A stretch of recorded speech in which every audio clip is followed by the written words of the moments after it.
গেল কয়েকদিন ধরে শাকিব খানের সঙ্গে বিয়ের গুঞ্জন এবং শাহরিয়ার নাজিম জয়কে নিয়ে কড়া মন্তব্য করে আলোচনায় আছেন মিষ্টি জান্নাত। এসবের মাঝেই আরেক চিত্রনায়িকা তমা মির্জার সঙ্গে বিবাদে জড়িয়েছেন তিনি।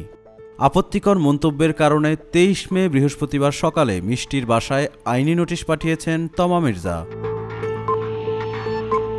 আইনি নোটিশ পাঠানোর বিষয়টি নিশ্চিত করে গণমাধ্যমকে তমা মির্জা বলেন, এই বিষয়ে তিনি কথা বলতে চান না, যা বলার তা আইনজীবী বলবেন। তবে এসবে আর ছাড় দেওয়ার কোনো প্রশ্নই আসে না বলে জানান তমা। তমা মির্জার আইনজীবী সজীব মাহমুদ আলম জানান, আইনি নোটিশে সামাজিক যোগাযোগ মাধ্যমে থাকা দুটি ভিডিও বক্তব্যের কথা উল্লেখ করা হয়েছে। সামাজিক মাধ্যমে ছড়িয়ে পড়া ভিডিওতে মানহানিকর বক্তব্য রয়েছে।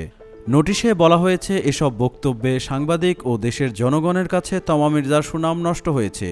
এ ধরনের বক্তব্য তমা মির্জার চরিত্র ও ব্যক্তিত্বে আঘাত এনেছে। এটি শাস্তিযোগ্য অপরাধ।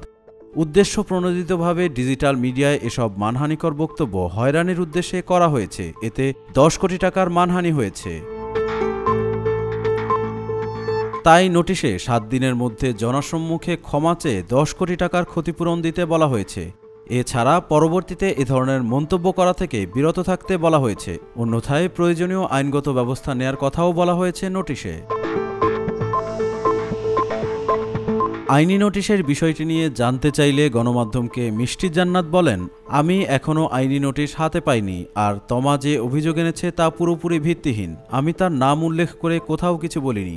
বিষয়টি আমার আইনজীবী দেখবে।